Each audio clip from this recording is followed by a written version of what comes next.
I wear a couple hats. First and foremost, I'm a parent. My daughter's 28 years old, and we used in-home supports in our house from the time she was 8 to 18. And that's really what I bring to this PowerPoint, is those 10 years of experience. And every single point that Robin brought up, we lived in my family. I have 2 children, my 28-year-old who's has all kinds of challenges, physical and intellectual, and then her brother, who's 4.5 years younger, who is considered a typical peer. So I am the resource, and please ask me questions, because this is quite a different thing from the traditional model of a group home, is going into someone's house. Is there any, I think there was one person here who's actually doing frontline hands-on. Is there anybody else? Outside of the agency. Oh, okay. And I'm sure you can agree that the actual front line is a total different place. So, homes are sacred places, and there are sanctuary. So that's true of every single individual, no matter how grand your house is, how small your house is. It's the one place where everyone can relax and just be themselves. And that's true of every family member, the individual that you're working with, but the siblings and the parents. But as soon as you step into the house, these things happen. There's a lack of privacy for the family. There may be, the family may be feeling pressures in terms of their on-show. Invasion of the space is being invaded. Paperwork, red tape, judgment. Just a few notes on that.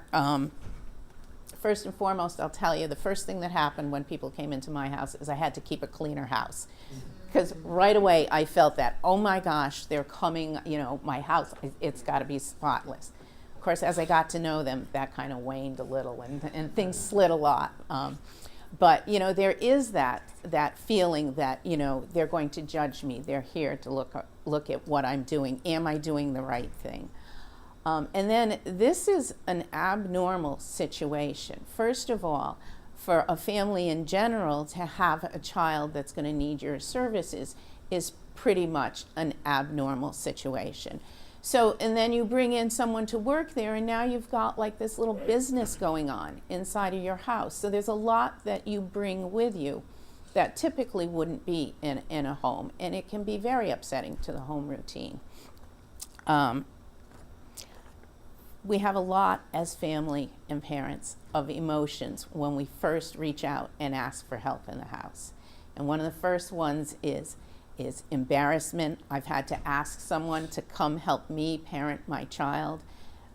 Shame, guilt, but also there are some other like pride, love, and hopefully you all at some point will reach, which I think most of the workers in my house got, the thankfulness to have you coming in. But there's a lot that happens when you come in.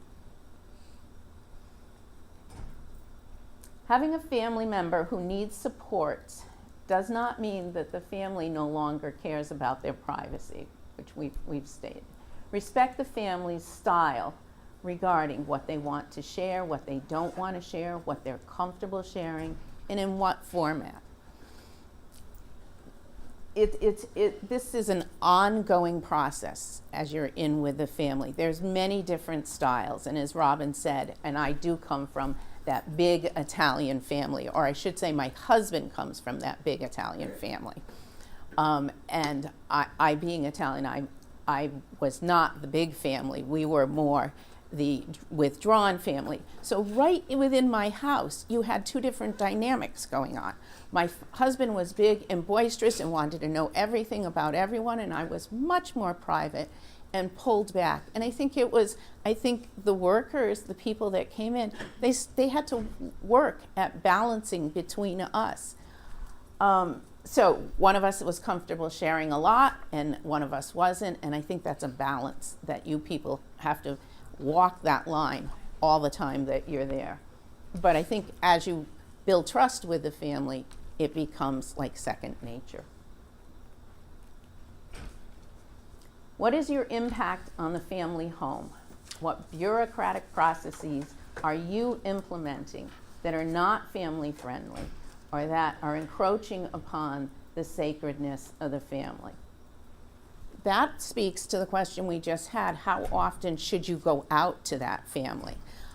It depends. And also going back to this abnormal situation where all of a sudden within a house you have workers, you have time cards, you're talking about schedules, you're talking about, oh my gosh, all these rules and regulations. You know, as a parent, I could do anything with my child, right up to giving her medications through her G-tube. But I'm not med certified or any of that. But you people come in with a huge amount of regulations, which are safety oriented and very important. But this is unnatural to come into my house, and where do I even keep this paperwork that's needed for that? But we found a way, and you know, what actually happens is over time, you come to just a real working relationship with a person, where they may come in and they'll know the exact time when my daughter's occupied with her video or whatever, and just say, can I do just a little paperwork right now? And that would be fine. Or they'd know the schedule ahead, and it's a big doctor's appointment today, so make sure that you have all the papers you need for the agency, but we're not going to do any of the other stuff, scheduling or that. So it evolves over time, but it is very unusual for this to be going on. And I often said at one time I had 6 different people working in my house. And I only work part-time, 20 hours outside of the house. And there would still be days that I had to call out because someone couldn't make it in. And I used to say I'm a group home manager within my own house. So it can be overwhelming for the family.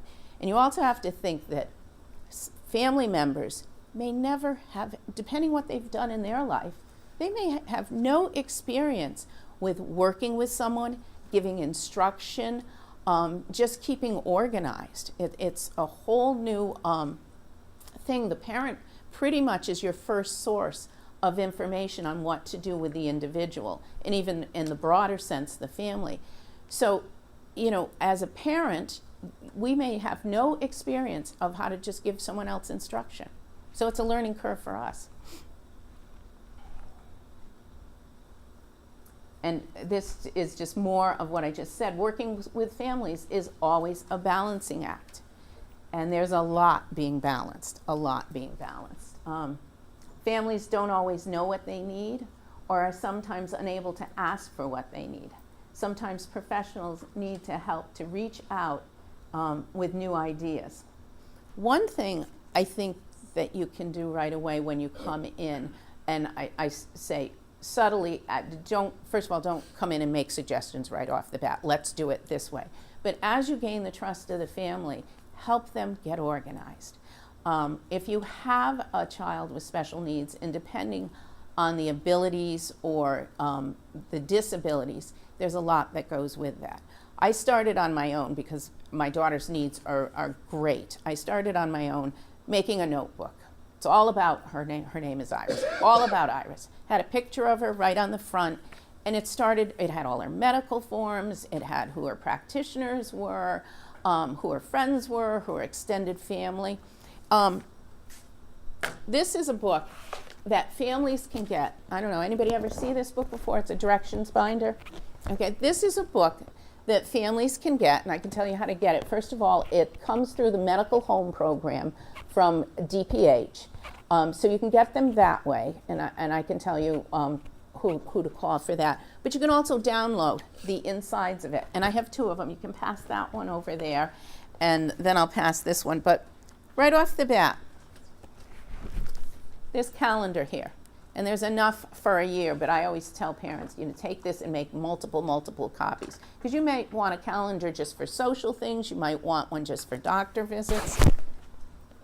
Then you go to Informations Inform, important information about your child. And some of these here: parent, guardian, emergency contact, health insurance plan, diagnoses, allergies. But right here is the one that I think is the most important, and it says all about me. And depending who you're supporting and who the child is or the individual, they may want to develop this with you. Now, my daughter's nonverbal, and so this was, my husband and I came up with this, and it's vital. It's vital. When my daughter gets fussy, it says right there, offer her a video, offer her music, let her choose, instead of saying, let's try a video and putting one on, let her choose, play music. If nothing else, if she's really upset, sing music in her ear.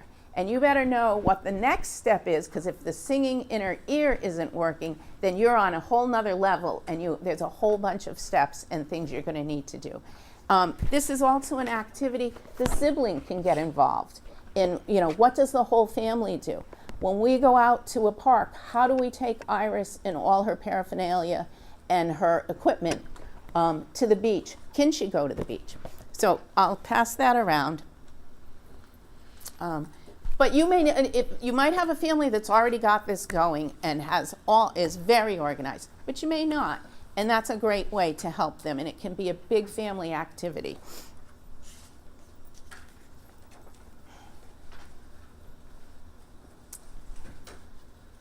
Flexibility is the key to developing successful partnerships. Probably everyone in the room knows this. The one comment that I always make, and I still use it to this day, the only thing consistent in our lives with Iris is inconsistency. Our schedule changed daily. We'd get invited as a family, or even my daughter would get invited to a birthday party, a family event, and people would say, are you going, are you going? I used to say, I don't commit until an hour before the event. It was that kind of roller coaster ride as to what we were going to be doing at any given time. She could be in the hospital, there would be hospitalizations, and then that's a whole nother scheduling issue for staff. The family could be going out, my son could have an activity, I could be sick, someone in the house is sick. It's all about flexibility. And it's a two-way street too, because I used to do the schedules. As families, we also have to respect your schedules. I mean, no one can work around the clock, and this is a job for you. But we would find out who had the freest time and who could just do their allotted slots. So again, it's a work in progress.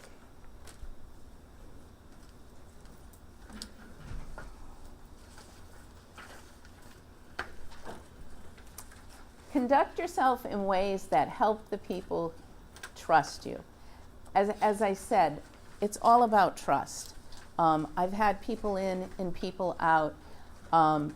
Some never made it past the first week, and then we had others who were with us for over 4 years and wanted a lot of the hours because it was just a perfect fit.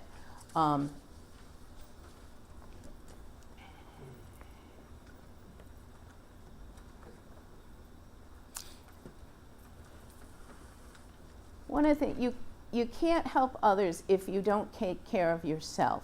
Show respect. There will always be some practical matters that need to be resolved. Being well prepared isn't just for Girl Scouts. Know what you're up against. Know what you want to accomplish. Once you get to know that family, you kind of get a feel for what's important to them, what's important to the individual, and then you know what you can bring to the family, and you bring a lot to the family. You have to go slow, and if you slowly can build the trust, then you can start the family helping to broaden out and accomplish some of those things that you've learned are important to them, and start introducing the things that they may not even have known about. Are you helping to keep the family's home sacred? Are you helping the family grow and develop? Are you meeting the unique needs of the family? What footprint has the agency had on the family? What new ideas has the agency developed, helped the family implement? How has the agency demonstrated its flexibility? All of these you'll know. You'll know after a while, after that honeymoon period, that learning period, that orientation of coming into the home, you'll know, am I helping? When I walk into this house, Do I feel tension, or does now it start to feel routine? And the way it'll come to that less tension and routine is if you go slow and you're able to build up the trust with the family. Feel disconnected, alone, and isolated. And we talked about this right in the beginning.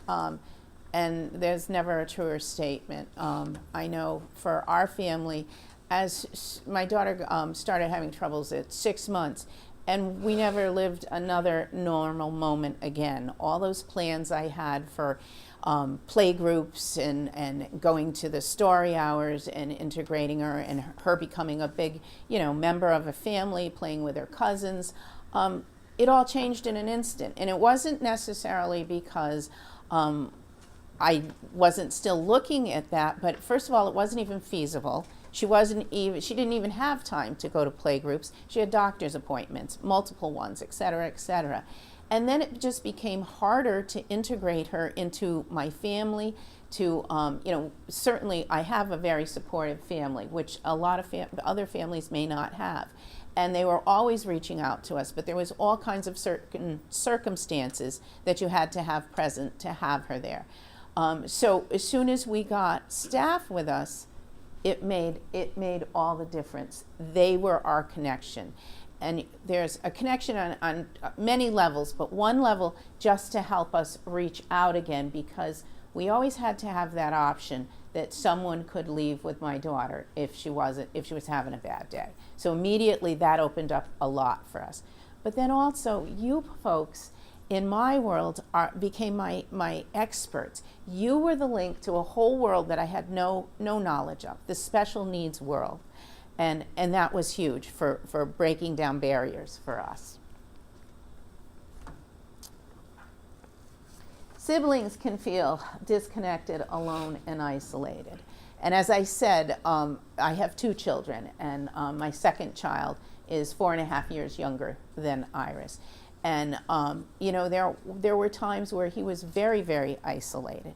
But again, you guys can be the link to that. There are sibling groups. There's online sibling groups. There are things like unified sports that my son got involved with. And then there's also another way to support the family, and we did this a lot. My husband was able to coach my son's Little League team only because we had direct support staff professionals in the house. They would stay with my daughter, or sometimes actually bring her to the game, but if she had to leave, she could leave. And my son had that one-to-one time with his father on a Little League team. He had peers. He was actually doing what he should do. And that's really, and Robin started it in the beginning when we started the PowerPoint, talking about the fact that you're supporting the whole family. The siblings are in there, and there's a lot that goes on for them. Sometimes it would be as simple as I would trade off and say, you know what, I'm going to do Iris's bath tonight. And the staff worker would go and say, take Marcus and do one-to-one and read his favorite book with him. Or there was actually one book that someone had given him, and that was their favorite, and it had a whole map and everything. And they would do that for the hour that I was doing the bath. And it just gave the sibling, Marcus, a lot of support.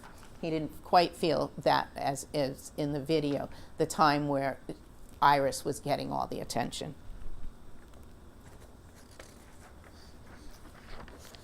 People with disabilities can benefit from developing relationships with positive role models. There's a lot of people that came in and out of my daughter's life, and as, again, you folks being the link to broadening her horizons, I found it really important to foster those relationships. And because we had the help, we were able to get Iris out and in the community.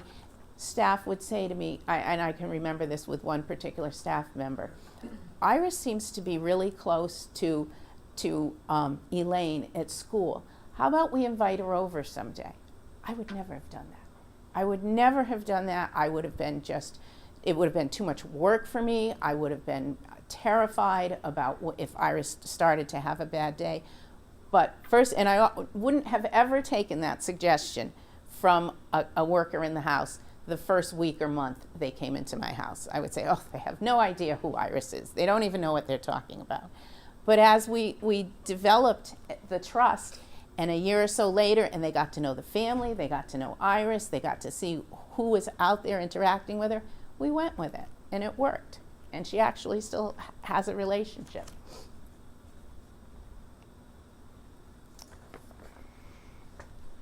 Is there someone in your network that has a common interest with the person you support?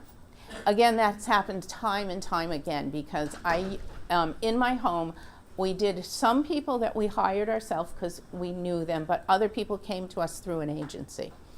And they would say, you know, there's a group of people that bowl every Friday night. Would you like to try Iris? And do you think she might like to do the bowling? Again, this is what all the connections to the community are about. Otherwise, I can't even imagine how isolated we would have been raising my daughter. She probably never even would have got out that much. But because you people were knowledgeable, you had the connections to the community, knew what was going on, Special Olympics, unified sports, my daughter was able to get out and get involved.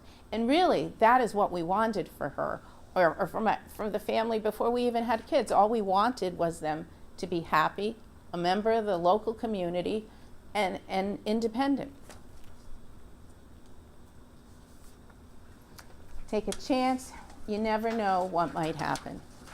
Again, it's all about trust. Like I said, I wouldn't have taken a suggestion from somebody in that first week, first month, six months, till they really got to know who we were and what we were about. But then I built the trust, and we were willing to take a chance, try different things. And as I said to you, my daughter lives independently now, and I can say we've really accomplished our family's goals. One more. Supervisor's role.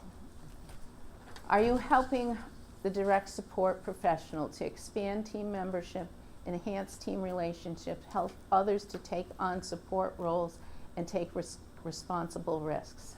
I think in terms of the supervisor, that goes to how involved you are. And believe me, I live in the real world too. I work 2 jobs.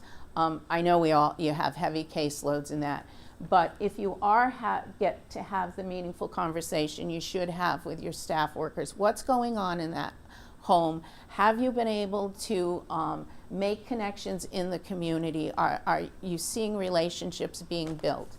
And it'll also go back to what I said about, you'll know it's working if you don't feel that stress when you enter the house, and if when you do make suggestions, the family is going, yeah, okay, we'll give it a try if you think it'll work.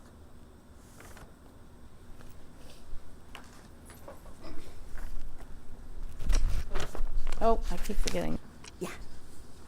These are my 2 children. This is Brendan.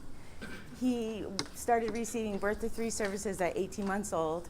He was diagnosed at 2, and this is the May after he was diagnosed in October, so this is the following May, his first ASRC Walk for Autism. This is my daughter. She was about 16 months old here, receiving birth to 3 services in the home. She was diagnosed with autism at 15 months old. And here they are now. They're 14 and 16. They've both come a long way. We learned early on that behaviors were an issue. So my son was more outgoing, outwardly aggressive and anxious, and my daughter was more self-injury, escaping. She was not social at all. And we learned early on, because they were so young when we were working with them and they were receiving services, that preventatives were the best way to go. I mean, she was only 15 months old, so it was really a difficult time. And so positive reinforcement was a constant. And even though they were both receiving ABA from the age of 3 on, there were some things that I just didn't like and kind of twerked about their program to make it more positive and proactive. These are just some examples. I have buckets of visuals we used, because from an early age I learned that a lot of their behaviors stem from a lack of the ability to communicate. So this is one of my daughter's visuals that we used with her. And the reason for this is because during her downtime, she would get in trouble. She was very self-stimulatory. She was just walk around aimlessly. So we needed to teach her how to use her time wisely. So this was a very simple activity schedule. So this is where we began first, where she'd have what she was working on the left. And then she was finished, she'd put all done. These were her choices. You could tell I used to be a teacher, the way I set it up. And then when she got a little more advanced, you know, she'd have 3 things to do, and then when she was all done. So this really worked well, because depending on the day, she had more choices. They were choices she enjoyed. We discovered talents that we didn't know she had. And I had a lot of help in the home to help me get these type of things set up. This is something we've used for years, and we still continue to use. And that's another thing. Some of the, we talked about the first then, or the pre-Mac prints, they started using when they were 3 years old. We still use that. Sometimes I forget, oh, they've come so far, we don't have to use those visuals anymore. I still take them out every once in a while when a skill kind of drags behind. So this is an important one for my daughter, because she's not one she speaks, she has great ability to speak, but it's usually just to get her needs met. So this helps us identify how she's feeling and what she can do about it. And you'll notice a lot of their visuals are written. Both of them are read very well. In fact, they were obsessed with letters when they were very young and read at a very young age, and reading is reinforcing to them. So a lot of other visuals other children use don't have words in them. And then here's the red zone. The only problem with this is that her favorite color is red. So she would tell her teacher every day, I'm angry. You know, I'm angry, I'm red, when she really wasn't. So that was just kind of funny. But this taught her, over here, you know, adult needs to help me.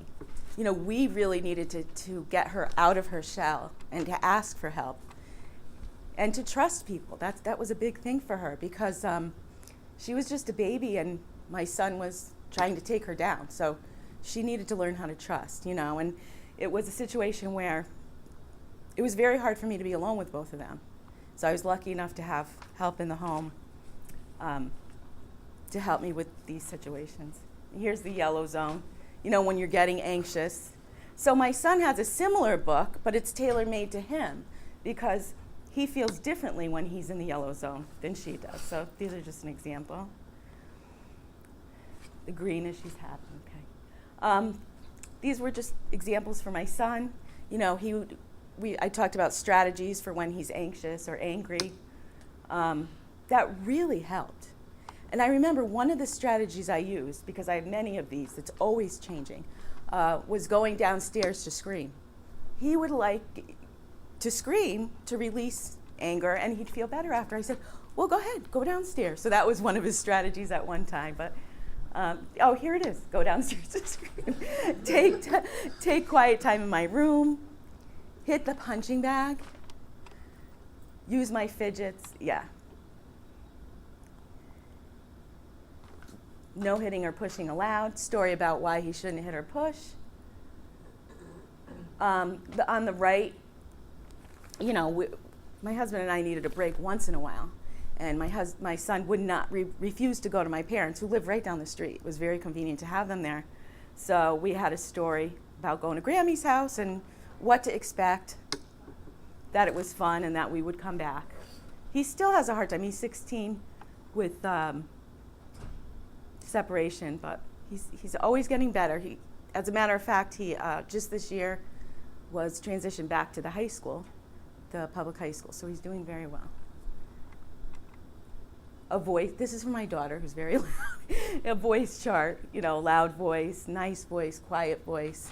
We need this in the middle of the night, even, because she has never slept well. She still sleeps like an infant. So in the middle of the night, we have to tell her to use a quiet voice so the rest of the house can sleep. And she also, we have bars on her window. She used to escape. So these are behaviors that we've curbed over the years. This is when I went with my daughter, and her first trip on a plane to Florida, and what to expect. And we still take it out every year. This is about 4 years ago. We started going to Florida in March. And we take it out every year to review what is happening. And I can't believe it. They were the best mannered children on the plane. They were really, really great. And I took them by myself, so waiting for the plane. And these are tailor-made to them, you know, boarding the plane. So these are just, you know, a few of some of the preventative visuals that we use. I have so many at home. A lot of them are for daily living skills, you know, brushing teeth, washing hands, which I put away and I have to take back out. We have one on the back door because my daughter will just think nothing of, she doesn't ask for things like going outside or eating, or she'll just help herself, and she's still learning that. So we have a big stop sign on the back door that says, Haley asked to go out. And some of these visual cues will help her. She'll actually stop. And with my daughter, it's using positives, interests. So she enjoys baking. So just to stop and take that time to bake with her and learn healthy interactions through appropriate, positive activities has really helped. And that's all I have time for. Thank you. Let me just say one more thing. Some social stories that were helpful for when he had his tonsils out, when they both would change schools, we'd have books with visuals. And even when my daughter started puberty, we had a social story for pad training. So those were helpful. Just some ideas of things that we've used that work. Okay. That's it. All right. So I know some of you aren't quite finished, but some of you are. Can I ask for a volunteer, for somebody to tell me the name of someone in their close relationship, their close friend circle? Anyone? Amy. Amy. Would you share with me how Amy came into your life and came into that particular circle?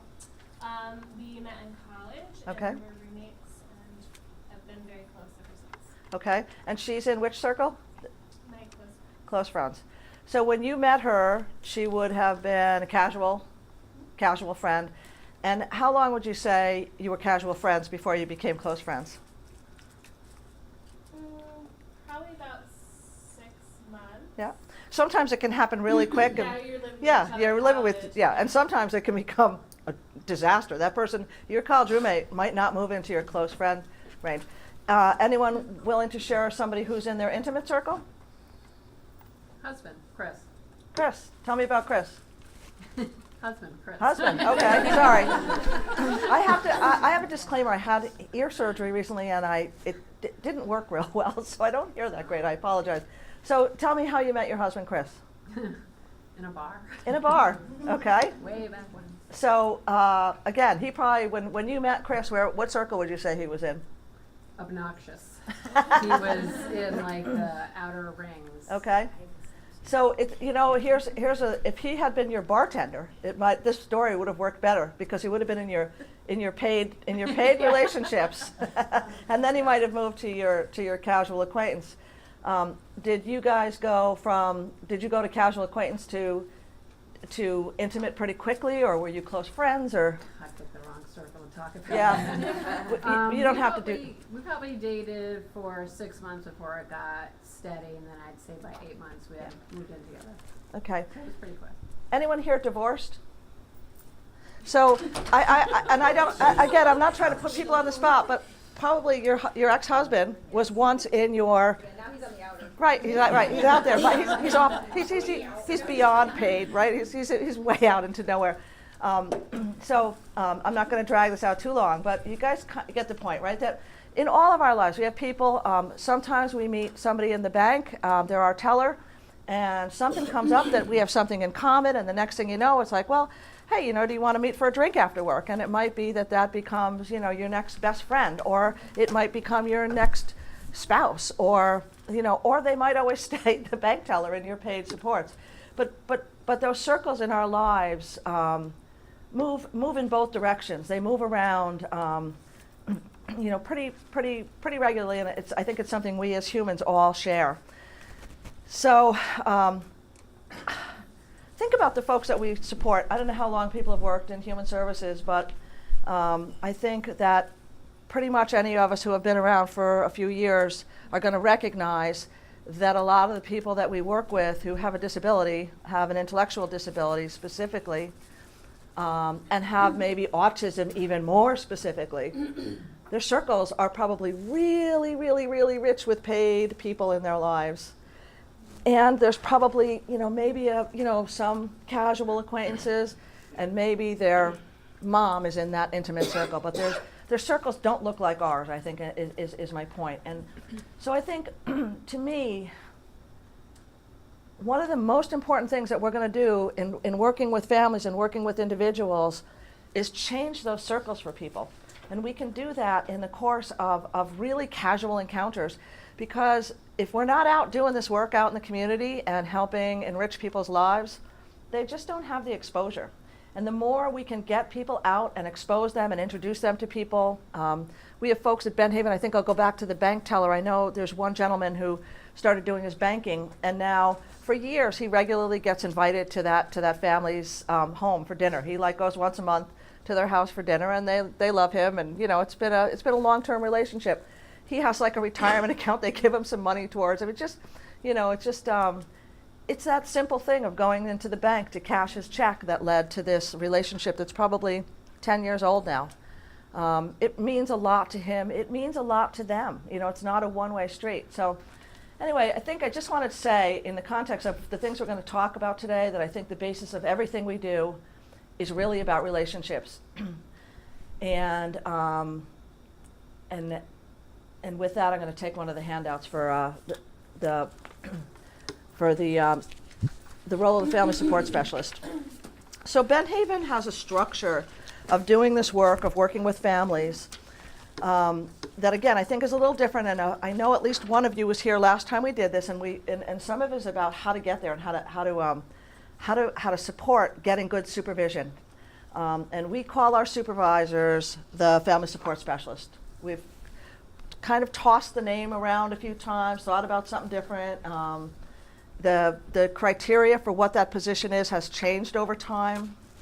It was once more casual, and as the regs have changed over time, in so many ways they've changed with this position. It basically is funded as a behaviorist for DDS. Richard is a qualified provider of behavioral services for DDS, and that role, we use it probably differently than most people do. So I'm going to let Richard tell a little bit about what his role is, and then we'll talk about how that ties into the structure of our program. So what happens in the beginning is, What happens in the beginning is, we get a referral from DDS. Tacy goes out and meets the family, and then we come back and we decide who's going to be there are three of us in our office that are behaviorists. So she decides which one of us will get the individual. Let's talk about that a little bit too, because that right there has to do with that activity that we did. Because even that is about the relationship. It's about finding a good match. And I think we touched on that a little bit with Pam. Pam's had a number of different behaviors from our program work with her, and again, some have been a better fit than others, and it's a key component right there. If you get the right fit with the right family support specialist, behaviorist, supervisor, whatever title you want to use, it opens the door. Absolutely. So I get assigned someone. I go out and I do an FA on the individual. We may start staff immediately when I start, or we get a few hours ahead that we can put a support plan together, a positive behavioral support plan, and we interview the parents because that's our main focus, the main source of information. So we get the information from them, put the plan together, and then we start working with our staff out in the field. Depending on how big the budget is, I may get an hour a week of time where I can support the staff as well as the family. I will go out and I meet families maybe once a week, because our job's a little different because we also work with the IP. So as we do behavioral as well as the case manager piece of the IP, working on goals that have been identified in their person-centered plan. So it's important to build a rapport with the families as well as the kid in the home or the individual in the home. But that's not always the case. We also have individuals who live on their own and their parents live abroad or away out of town, and so the support's a little bit heavier there. I would end up probably visiting the individual weekly. Sometimes it depends on how much they need me. In the beginning, I worked with an individual who we started out with him working, actually commuting back to his home and out of town and coming back daily. Eventually, we got him to live in his home on the weekends, and then now he's there permanently. So our job is to make sure that the plan is person-centered and that the strategies that we have in the plan work for them, and our staff actually implement the strategies. And that's how it starts. And I want to just add a little story, because what Richard did with that particular situation was extraordinary. This was a man who had a condominium in New Haven that he could not live in because his behaviors became so out of control, so violent. He was hospitalized and police were involved, and he was kicked out of his programs, and slowly we worked with moving him back, and Richard was just developed a really good relationship with this guy. And a lot of this guy's, he's terrified of weather. Weather just is his. And he's so successful that this past 2 snowstorms, Richard got a call from him, and instead of having to go home to mom and dad's, which has usually been a big deal about how to deal with this, he's just so afraid. The last call Richard got from him was, "Can I go to Lena's for lunch?" Richard said, "Well, it might be slippery." He said, I have my cleats. He said, I have my cleats. So, and he had already called the restaurant to see if they were open, so he went down there, and then he called when he got home.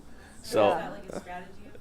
well, the strategy is not that. His strategy was learning to problem solve on his own.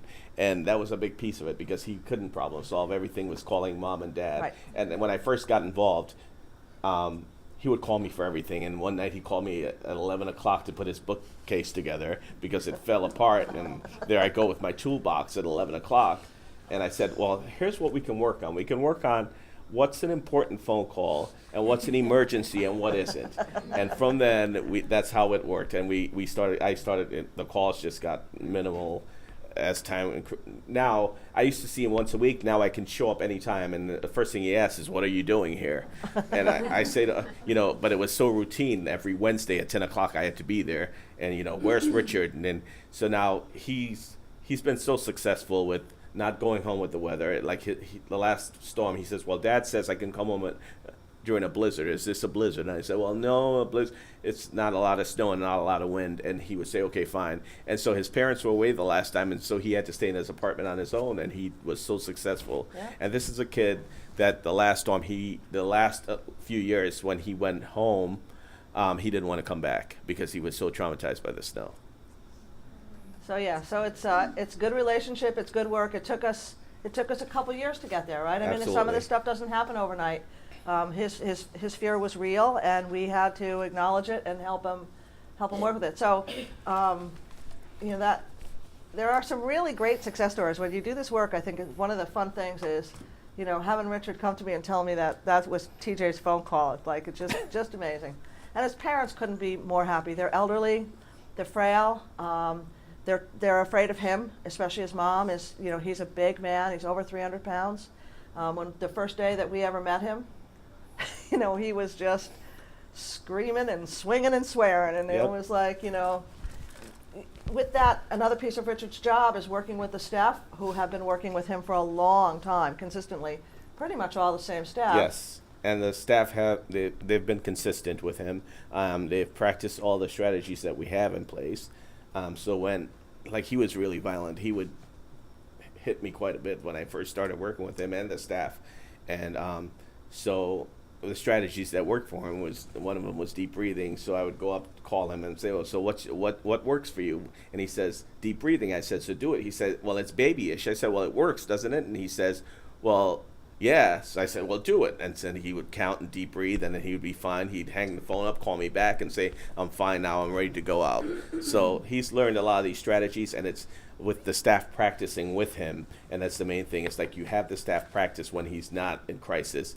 You have them practice deep breathing, and that's one of the major things. Some of them squeeze balls. It's all sensory integrated, and and just practicing their skills. Casey came up with an idea that maybe he should email me whenever, instead of calling every time he had an issue. So I talked to him about it, and I said, "Well, you can email the staff as well." So he's been emailing staff his workers if there's an issue with them. So now we haven't seen him be aggressive in quite some time. He will actually email his staff with any issues or problems he may have, and he's been a joy to work with. All the staff are like, they can't believe how far he's come.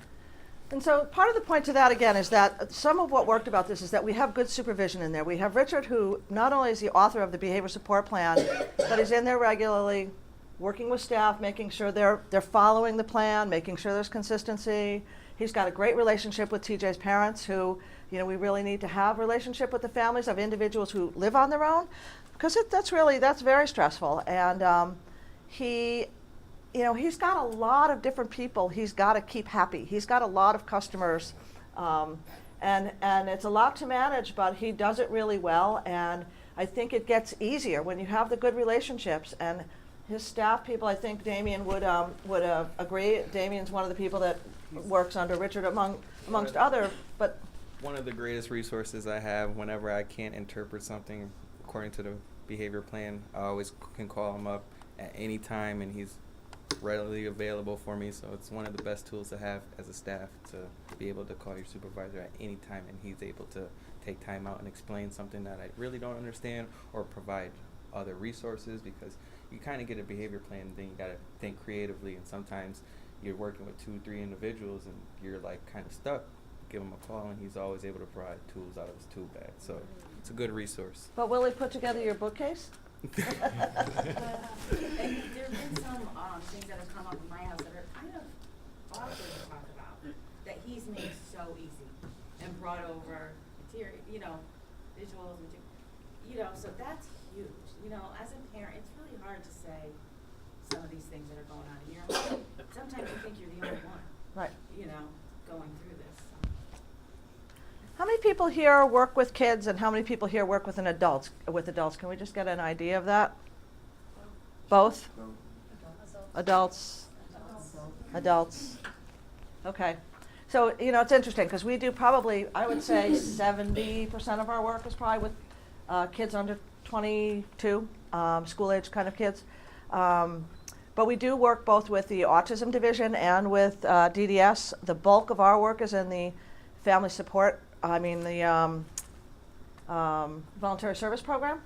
And so that's a little different program in working with families. And I just want to talk about that a little bit, because I was saying to Robin, like listening to the things Robin has to say about families, which is really true, and she walks the walk. She has a family member, and Peter talking about positive behavior supports. It all has to be kept in the context of, we have rules and regulations we have to follow. And so there was a point when April was talking about, well, if so-and-so is doing this, well, the staff person, the direct support person, can work with the brother. Well, I think if we put that down on paper, I don't know that we can do that. We have rules about stuff now that, so some of this work is really about, we have to follow the rules, we have the regulations. How do we still do really good work, really help families, really work with those siblings? How do we keep it all together and do quality work and follow the rules? And again, a lot of that falls on the family support specialists. So if your agencies don't have that middle piece of really direct supervision, I think it would behoove folks to figure out how to do that. So do people have that in place? Do they have that level? We somewhat do, but it's not billable because we don't have a BCBA. Well, he doesn't have a BCBA. No. The requirements you don't have to have No, a, but there are other. right, there are those. But if you can get that piece in, We're it works. doing it, and Right. normally we just don't bill for it. And we do have families that that are not billable, that we do the work without that because the structure works. But Do the right thing. you got to do the right thing. And the other big piece of what the job is about the behavior support plan. And we're really strong believers in positive behavior support. We've seen it work well over the years, and so we're really big proponents. And under the volunteer service program, part of the actual job requirement that we're doing is we're working with families to help them build skills. And that sounds great in practice, and I'm lucky enough to work with both Pam and other parents who are really competent. But some families really struggle. Their lives are really complicated, or they have intellectual challenges themselves, or they have, they're a single mother with 2 jobs and 3 kids, and they have a kid who's got really intense behavior problems, and for whatever reason the state deems that they only need 5 hours a week of support. So in the context of everything we're talking about, I don't want to give the appearance that it's easy, because it's not easy. Richard, you've worked with some really extreme different sides of socioeconomic. I have. I've worked with a mom who's quite limited with 3 children, and what it takes for me to have her follow through is me sitting in the home with them and demonstrating and modeling a lot of the techniques that are written in the plan on how to work with her kid.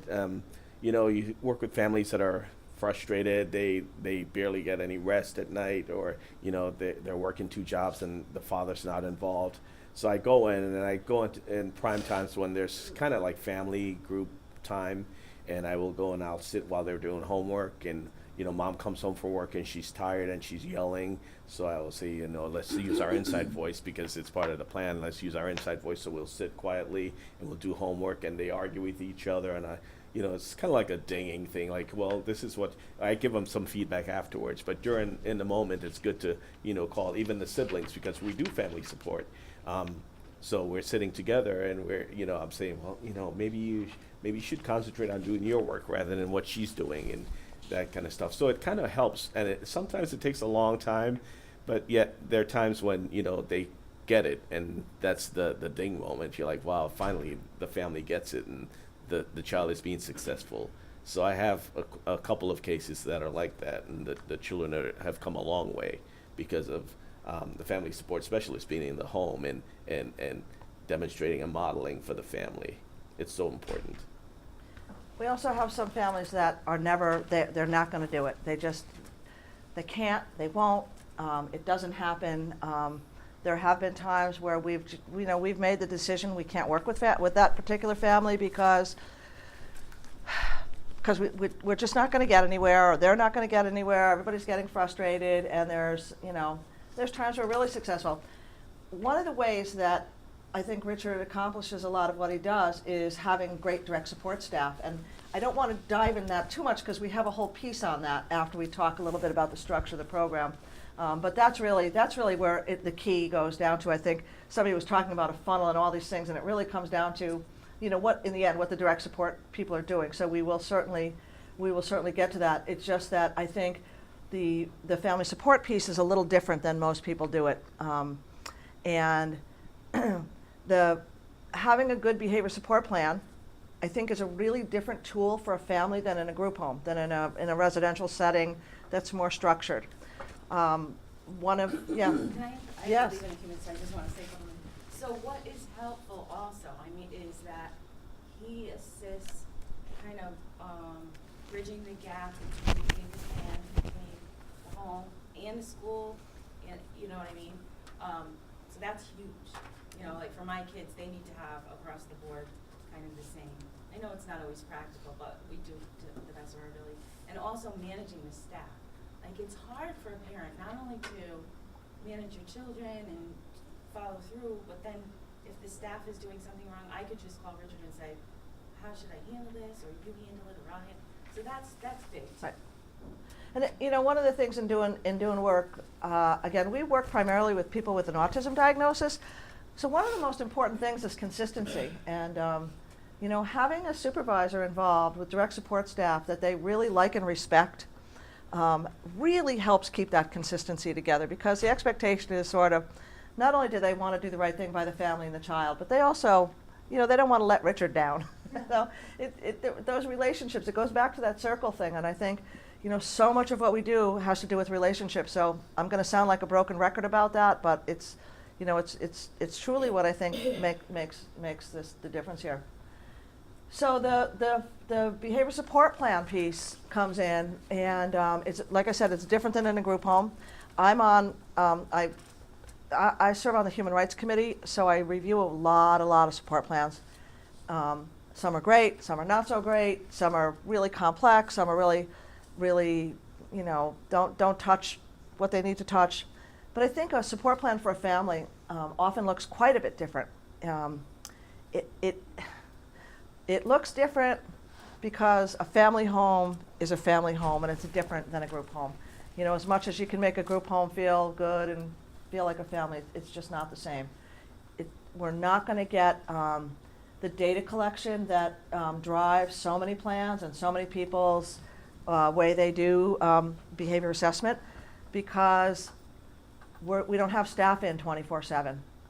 We don't often have families who have the ability, not because they aren't capable, but their lives are complicated. They've got to get dinner on the table. They've got to get their other kid to Girl Scouts, and they've, you know, the phone is ringing, and the dog has to go out, and, you know, somebody, you know, did whatever, and you want me to do what? You know, so we really have to think about every time we walk in. Richard walks in, I walk in, we have to really assess who this family is. There's not a one size fits all.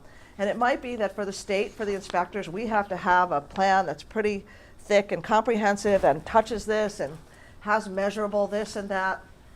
But what we also need to do is break that down into what were you saying, Pam? How many front burners? We have to figure out what the priorities are, and we have to figure out how do we prioritize those things, and how do we help the family learn those skills to get that child to the next step. Because if you tried to do the whole thing at once with many families, it just wouldn't work.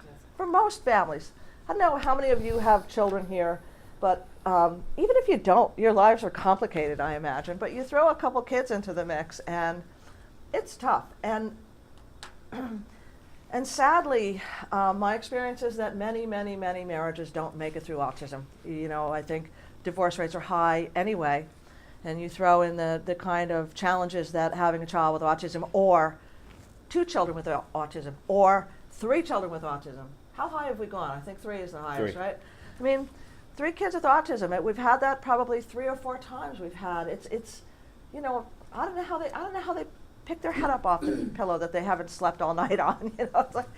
Sure. So anyway, we have to think when we're going in. We're going to approach it a little differently than we would in a group home. We have to make it work. We have different expectations for our staff than we do for our family, and it's going to that statement is kind of going to lead into the direct support piece, because the setup is Richard writes the plan, trains the staff, trains the family. Train isn't the right word. I'm not using the right word. No, well, it's true. But it's training isn't it's working with staff and family to understand.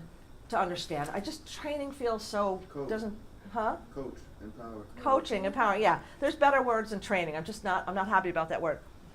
But it really comes down to the bulk of the work is going to happen with the direct support staff. And that's where Damien's going to come in.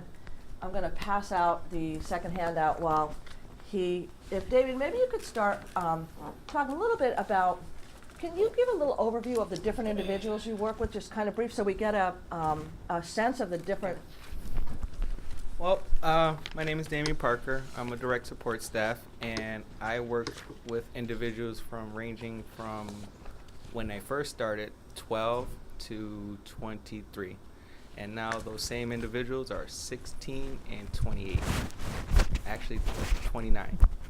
So I've been with these individuals for a pretty long time, and just the range of different challenges I've come across, nonverbal, verbal, adults, teenagers, and just trying to get a sense of who they are was one of the biggest challenges, because you're working with some really different individuals. And when I say different, sometimes I'm dealing with a lot of behavioral stuff, and then sometimes I'm just dealing with just being consistent and showing up so that this individual knows that he has support.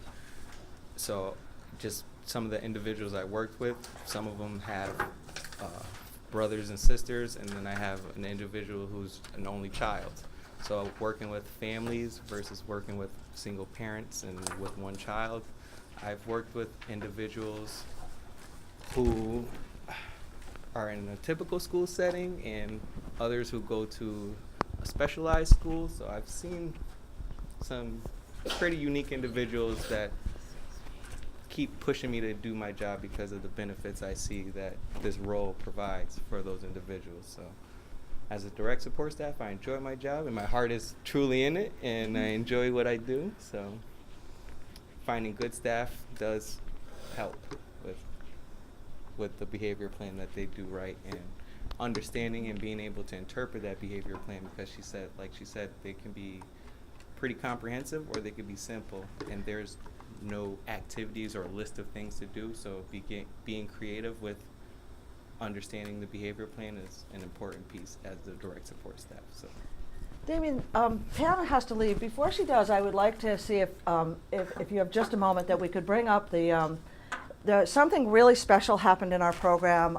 When was it? Yeah, A couple years ago now? Years ago, yeah. So something really special that was really lacking, and we've kind of now we're trying to replicate it. But I'm gonna. Which one of you wants to talk about how that happened? So before there's this social group that I call it a little social group, a guys group where all the guys hang out on Fridays, the buddies, Fridays or Mondays. But before I even met the group got together, I know Brendan from a previous activity where they used to play basketball with another individual I worked with. And over the course of time, I'd see Brendan and seen how he's grown and how he's matured as a young teen. And I was working with another individual who was around the same age. This guy was pretty nonverbal, somewhat aggressive, not too aggressive, but it was there. When you challenge his authority, you can tell he would become a little aggressive. But his mom was really adamant about getting him to meet new people and make friends. And I had an idea that I'd known an individual who was relatively similar in age and outgoing and probably would like to have a friend and would like to meet this individual. So got Richard involved and was like, hey, Richard, this might... Well, surprisingly, I was at Brendan's birthday party. I think it was maybe 2 years before that, and I went over with one of the kids that he knew from school, and Pam was kind of sad. She was sitting there and wondering. All she wanted was friends for her kid, and a birthday party, one kid over. I was lucky to have that kid. Absolutely. So then the following year, with that, I just got a group of individuals who live in the same area. I kind of had them meet out accidentally in different areas, and so they became friends. And the following year, his birthday party had maybe 10, 12 people there, 12 guys. In 1 year, it went from, I'm sorry to interrupt, it went from, he met Damien and another kid, and then another. Now there's up to like four or five kids and their mentors. Last year it was such a relief. Every Friday, the mentors would contact each other and plan an activity for that Friday. I didn't have to get involved. I didn't have to do a thing. And they had friends, and they went to the walk last year, and they had buddy t-shirts. And now I'm friendly with the moms. I was even saying, we've even gone to the next step and talked about their future and kind of pooling services, and it's just priceless. He's got friends. He's got friends, and now they try to hang out. Brendan loves to dance, and he always asks me about when the next dance is, so he can go out with his friends. And they even the moms get together, and a good thing about our program is that we want to empower the moms and the parents and the families. And now these moms, they plan their outings together without the staff. I'm like, hey, what about us? They're in each other's circles. So now we help each other. So, these boys don't need one-on-one all the time. So I'll take one of the kids, we help each other out. And another benefit is these boys are all from different communities. So you're tapping into resources from each community, right? So. And these are Great. children, all these children were outplaced from their school district. All of them had some significant behavioral challenges. All of them, probably the biggest need that their family had was for them to have a friend. And none of that was happening. And we had to work around HIPAA. Like, we couldn't just say, call this person, here's a phone number. So, again, it's some of those well-meaning regulations that are in place that we have to find ways of not breaking those,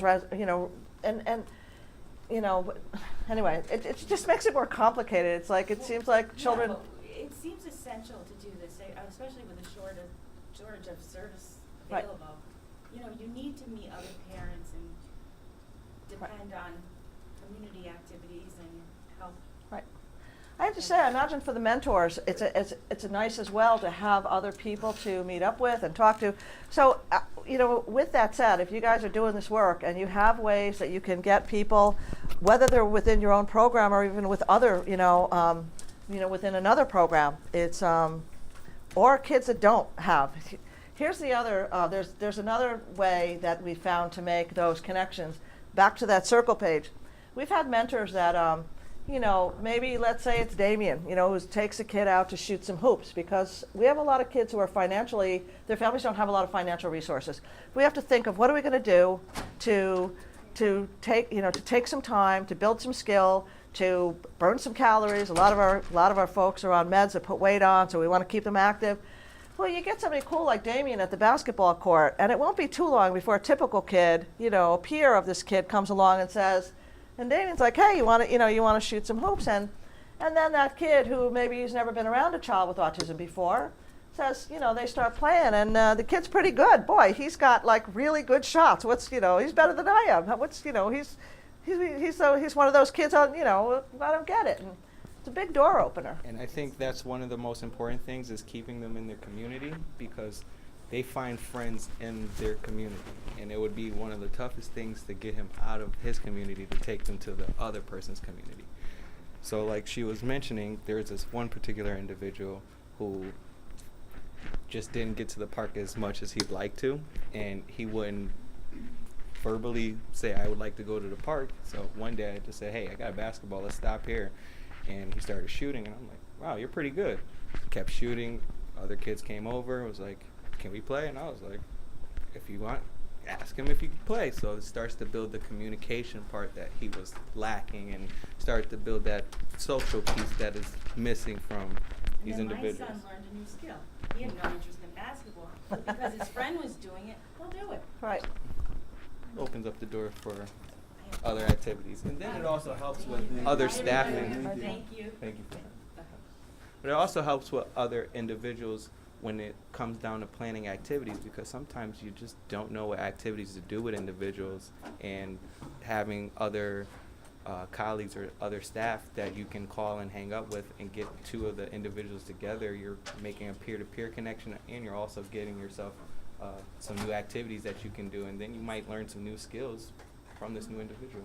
I'm sorry to interrupt, but that, from my experience, that was the worst thing when you go into a house and sit down and there's no planned activity, and you're kind of looking around and the family looks at you because you're supposed to be, the person expert, the person who knows how to take the individual, their child out and, broaden his horizon. So activity planning, I'm sure you probably get into that, that's what you're alluding to. Activity planning was like a huge thing for us. If you come in the beginning of the week, if you work with an individual 3 times a week for 3 hours a day, that first Monday when you come in, something you could do is sit down with them and go through whether you're using a picture board, social story, like what do you want to do for the week, plan it out. And it makes it a lot less stressful, and as the support worker to go in and knowing that, boom, this is what we're doing today, I got this much gas, I got this much money, you know what I mean? So which is totally understandable. But one of the things I realized when I go into everybody's house, there's always some situation where working in an individual's home, there's always changing dynamics, and you always either have to roll with the punches and be able to adapt, or your activity is pretty much a bust if you have a planned activity in the home and you can't be in the home. So having those creative strategies following the behavior support and being able to think on the fly, also having structured activities pre-planned based on the behavior report will also provide that active, structured time. It's also important that, you know, when you build up the repertoire of different activities that they like to do, because you might go to play basketball and this kid doesn't like basketball. So you try other things in the community, and I try to support our staff. We have a book in the office. We download all free things that are in the communities of the kids. We have that still in the office. It's readily available to our staff if they need to know what activities they can do. Some kids live way out in the boondocks and there's nothing around, so, you know, we allow them to go out a little further, if that's, you know, something they have to do out further from home. But, you know, once you build that repertoire of things that the person likes to do, then they can create their own schedule. And that's what we're doing now with a lot of the kids that we work with, including Brendan. His thing was, you know, we went in and he was really behavioral and challenging at the time, and now, you know, we worked with him on emotions. And then last year this year actually, he could tell his mom, or it was last year, he could tell his mom that he was sad. So we worked with emotions. So we worked with all the behaviors and challenges that they might be going through. And now he could explain to us how he felt and saying that he was sad. So now what we're doing with him is having him create his own activity that he wants to do. So, you know, it's either him or one of his friends who have to decide where they're going to go that day and what they're going to do that day and where they're going to go out to eat, and plans to go to lake compounds or whatever they choose to do. So we try to make them be a part of that. So now the next goal for him, I mean, some of these kids are doing chores in their homes. They've come so far that their routine is so important to them. They can come home from school and do their chores and make their beds, and, you know, we teach them all these goals, and now they're at the age where they're going to be 18, 19 and probably moving into their own home, so they have these skills. So it's so important that we build those when they're in the home, activities that they like to do and things that they're going to need in the future. And I've seen that grow in a lot of our guys who are, we just had 2 individuals who actually moved into their own condo in the autism pilot program, not the autism program, last summer. Damien was involved with both of them. He worked with the both guys, and they both lived at home with their parents, and they didn't know how to budget. So one of them has a job and one's in college, and the other one, we have to get him a job. But they moved into their own place, and they're really successful living at home. And it's more than that. I want to use the example of one of those individuals when we first met them, and Damien might have been the first support staff with him, right? Did anyone work before you? When I first met this individual, he lived with his mother in a really rough housing project in New Haven, really dark. This guy basically stayed in his room and played video games all night long. That's what he did. He had no furniture. He had no, I mean, his quality of life was, to me, you know, maybe not to him, it's that piece where you're going and you're trying not to be judgmental. But his mother was extremely depressed. The first 4 times I met her, all she did was cry. He had a brother who was at the time in a gang, and I think the mom was terrified. A little sister who was just kind of caught in the midst of a tough family life. And, you know, not to get into the details, but this poor woman, her husband had left her for her sister. And it was just like, everything was just a mess, and this kid was depressed and stayed in his room and did nothing. We came along, Damien, over time, you know, taught him how to do laundry. He did nothing. Taught him how to cook, taught him how to, you know, got him out doing some things. I mean, to the point where within, I don't know how many years it's been, it was a couple of years, but the guy a few months ago moved in with another one of our individuals into an apartment. Like, it's amazing, and it's light, and it's bright, and it's clean, and they have furniture, and, you know, you know, when you do this work, it just can be so unbelievably rewarding, because did any of us think this would happen? When I first met this individual, his mother cried, like she was mentioning. and said, "Oh, he'll never live on his own. That can never happen." I looked at her and said, "Okay, watch me work. That's easy. That's not a problem." It was just understanding his capabilities and working on those skills needed to be more independent. And I still to this day encourage all his independence, and even though you still have your own apartment, there are still skills we have to work on. This isn't just the end. So things will always be changing, and finding activities that are appropriate for that individual at that time is going to definitely help. Damien, Yeah. just a question, just to put into perspective, what time frame are we looking at? For example, this individual in New Haven, from when mom said, "Oh, he'll never live on his own," to where you're like, "Wow, what a success story." This was December 2012. Okay. So within 4 years, he's learned to cook 3 years. 3 years. Yeah, because it was in 15, he And moved in two- last yeah, fall. So it was 3 years actually, but And within how much supports like per week on average? 12 hours per week on average. So Plus, it- plus wasn't Richard, but a different family support specialist, was an hour a week, I think. But just being consistent and just showing the family that you're here to do this job and to make sure that you're not bettering quality, but improving the quality of life for this individual, and that it's going to be beneficial not only for him, but for you too. Mom Damien spent so many hours outside the door knocking, trying to get in. There's been Yeah, days this guy didn't. He wore a hoodie all the time, covered his head. So- You would never see his face. When That's I just good. first met this individual, the first meeting, I was just like, "Oh God, this is gonna." I didn't try to be judgmental, but he didn't want to come out of his room, and he didn't want to take his hood off, and I was like, "Oh God, this is gonna probably be one of the toughest challenges I've encountered."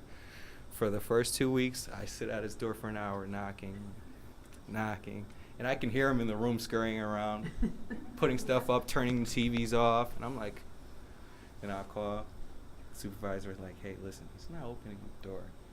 Like, listen, you don't have to stay, but I mean, at the end of the day, I had a job to do." And I'm like, I hear him in there, and I had to make the call, and that's discretion, at your own discretion. Do you want to stay or do you want to go?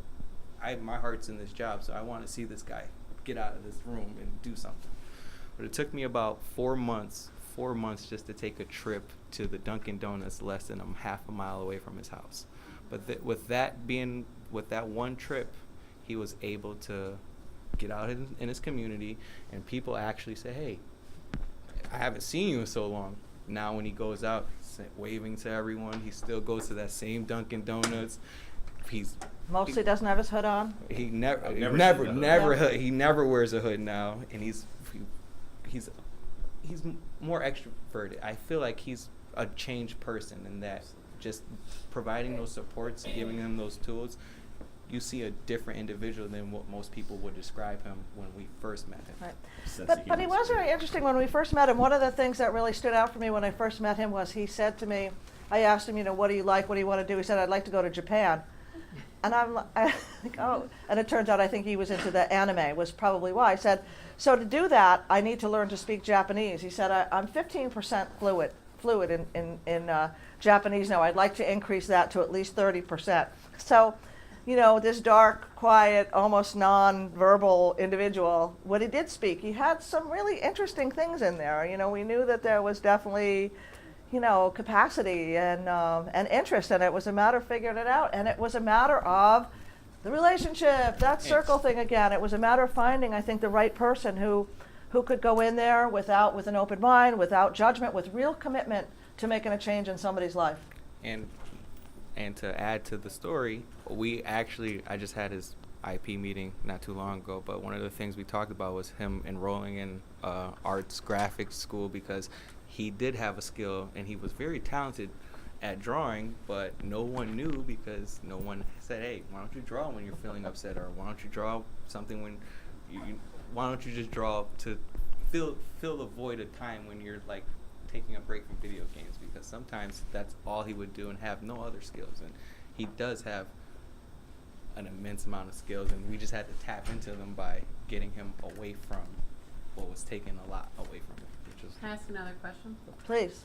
So you seem like the perfect staff. I remember you from our last meeting. We asked you if you were looking for a job, and we were obviously kidding, but we're hearing so much about relationships. Have you ever walked into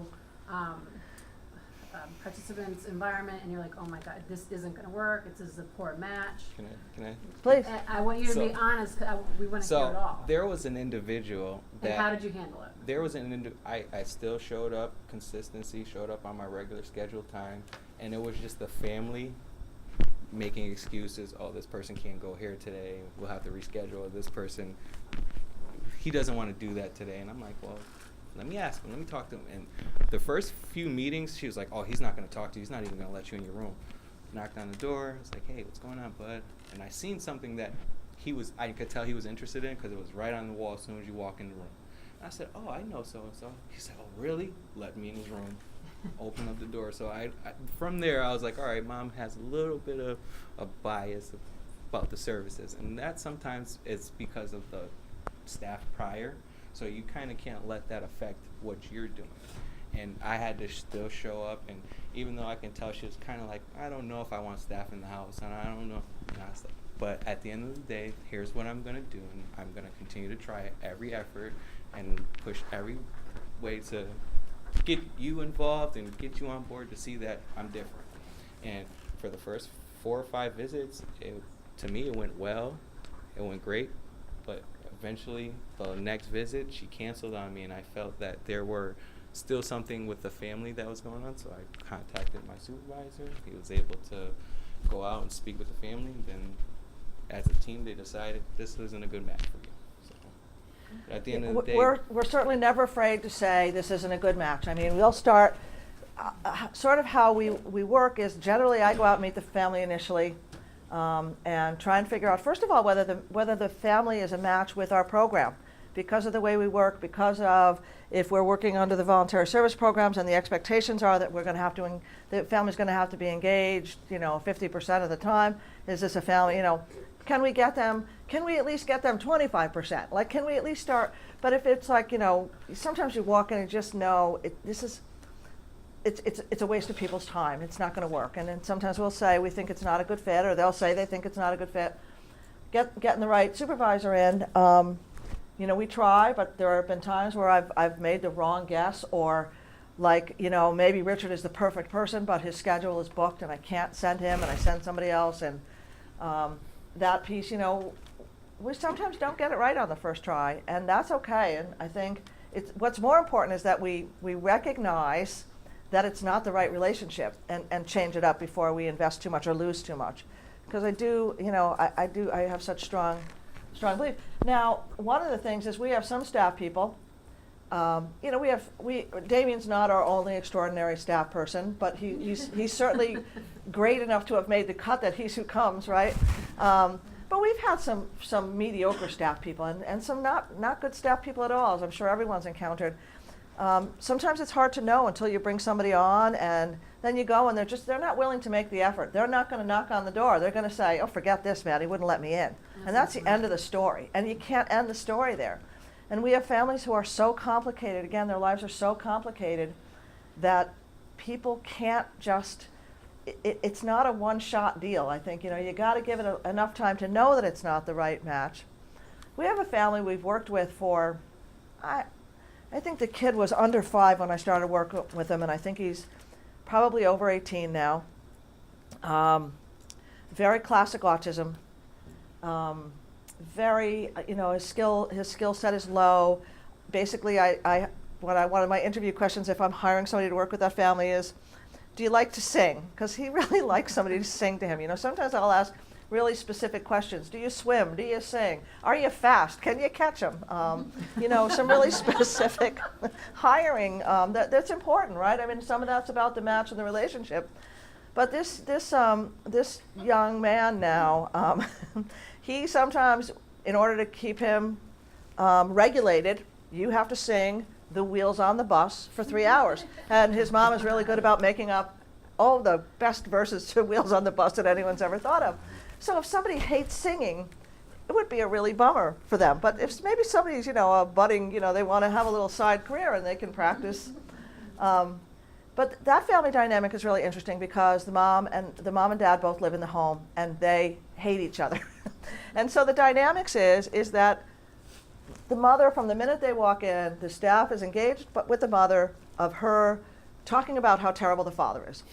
And the father doesn't ever say very much and doesn't interact pretty much at all. And, you know, we don't want to, I don't want to make it sound like it's really easy, because many of these families are really intense. And this mother, now she's working, it's a little different, but for years she didn't get out of the house. She had 2 children on the spectrum.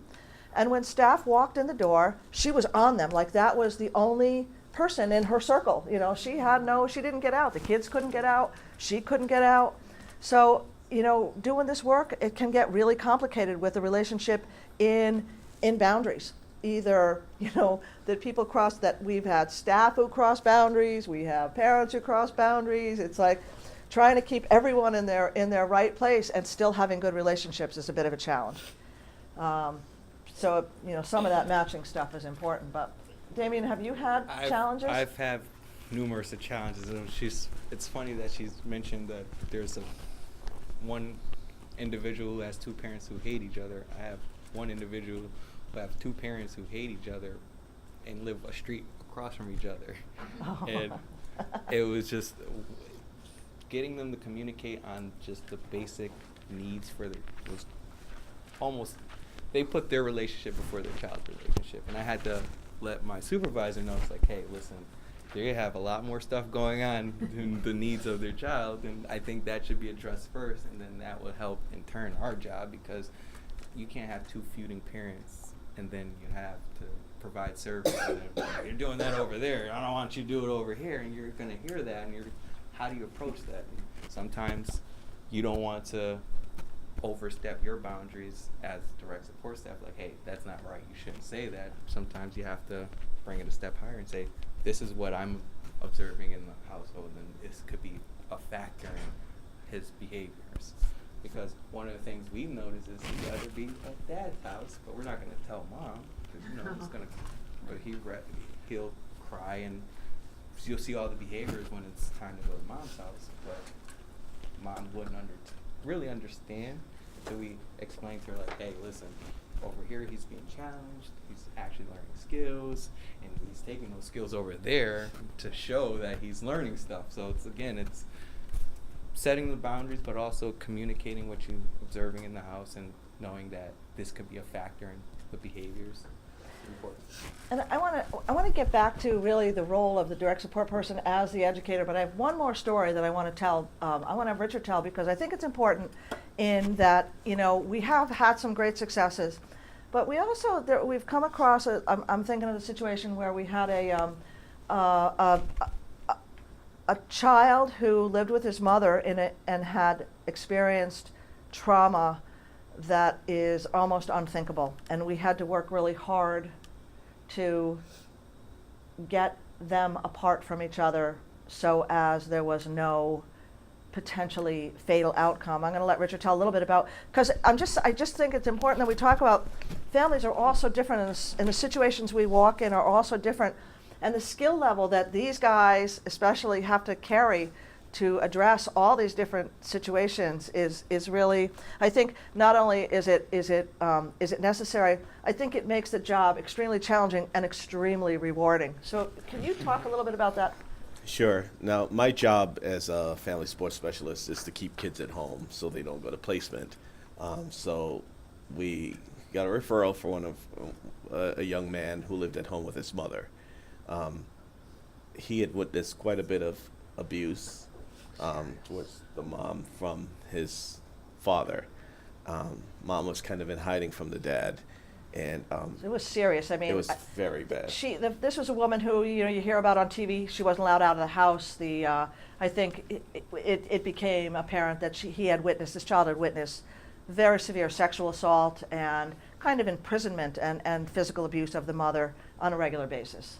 So when I went into the house, my job was to kind of work with him and the interactions with his mom.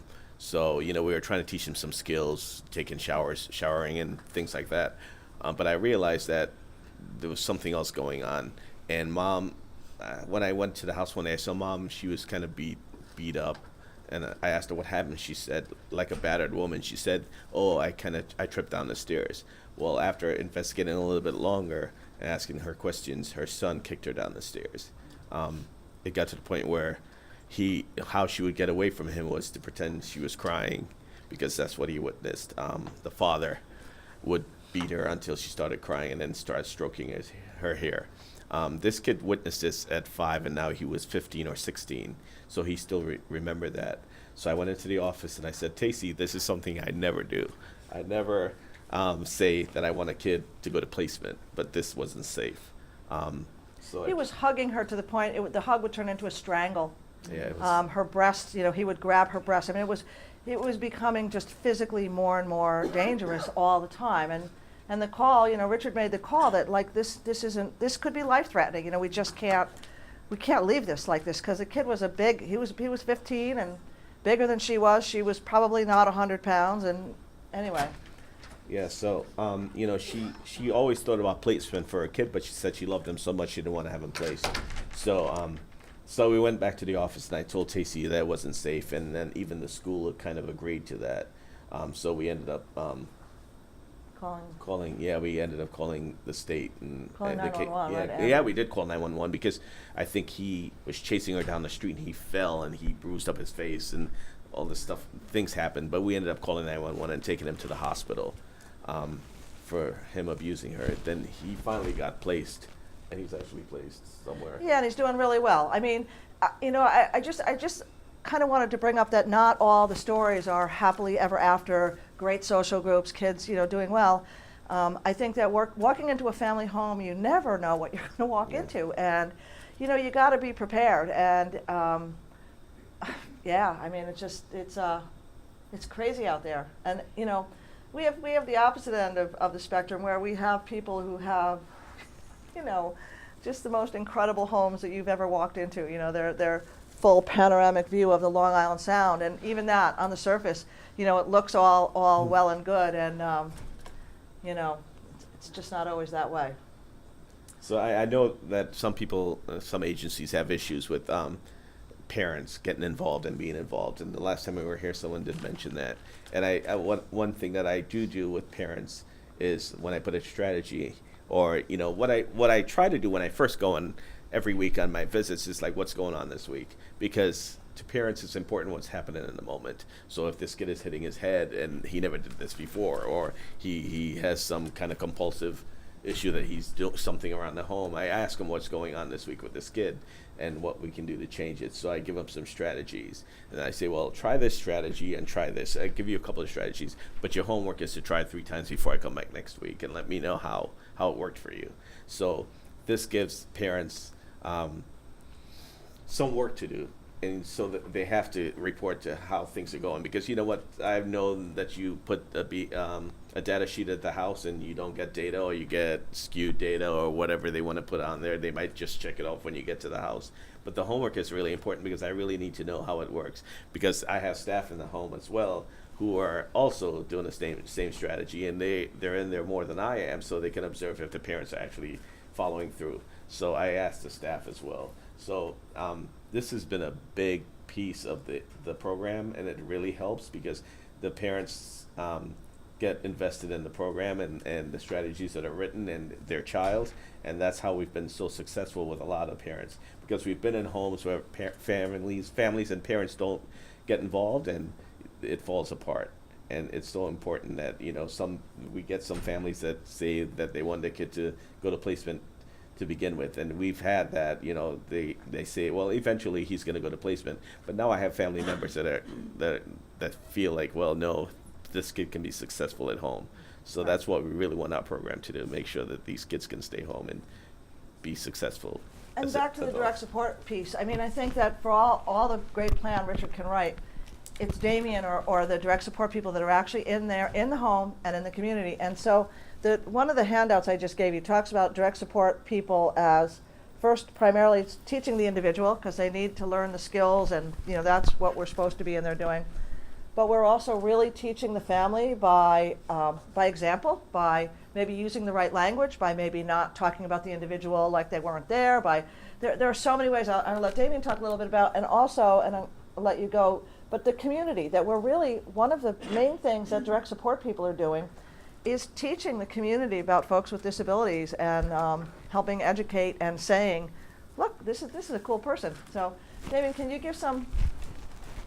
Well, going along with the community, one of my individuals I work with is a volunteer at the library, and he probably would have never have initiated that relationship with the librarian unless I would have said, hey, he's turning of age and he needs to learn new skills, and volunteering is one of the best ways to learn job skills.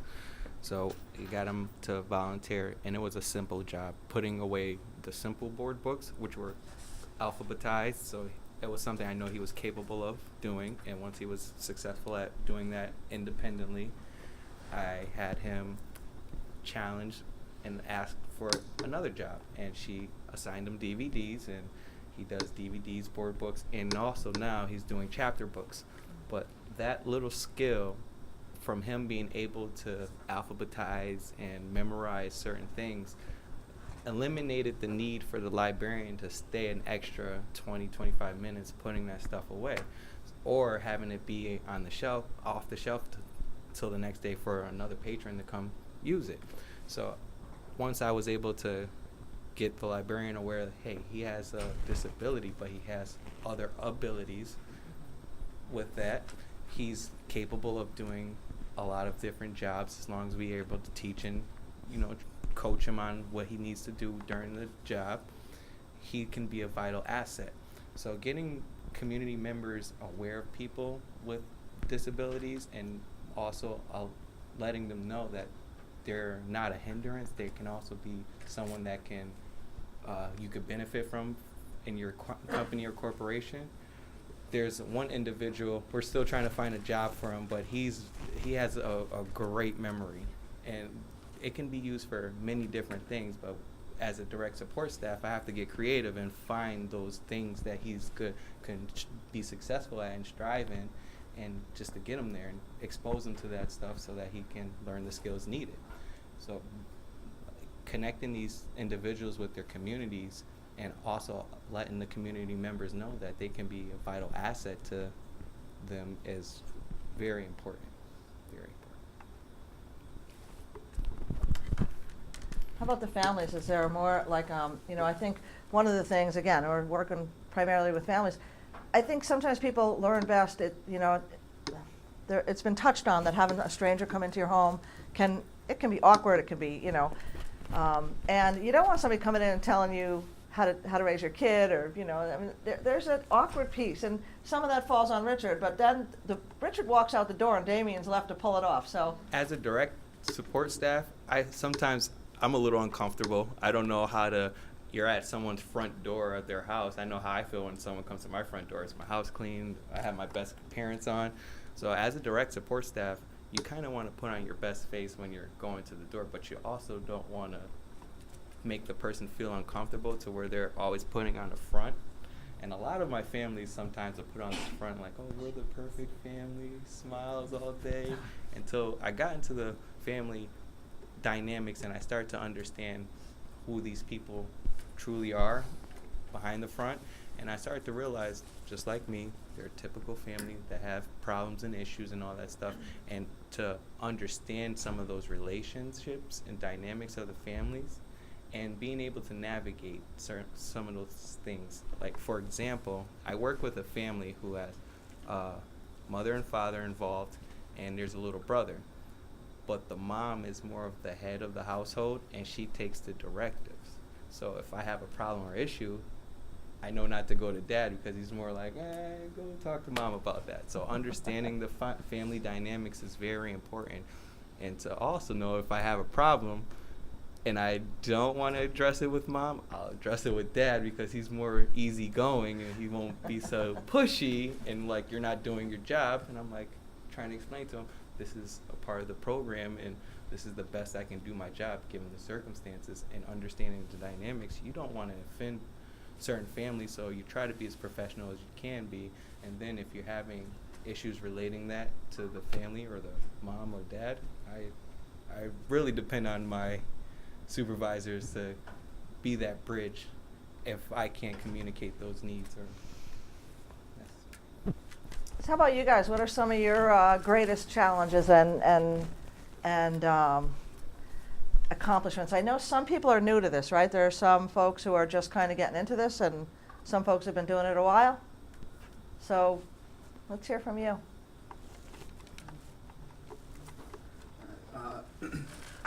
Just two things you said. One, with the teaching the family, I tend, like, from my limited experience, it seems like when you go in and try to be deliberate with the teaching methods, that you get more pushback. It's better to find those, like, incidental teaching moments, you know, where, like, you're modeling without even making it so deliberate. Like, I'm showing you how to do this properly, but you're doing it.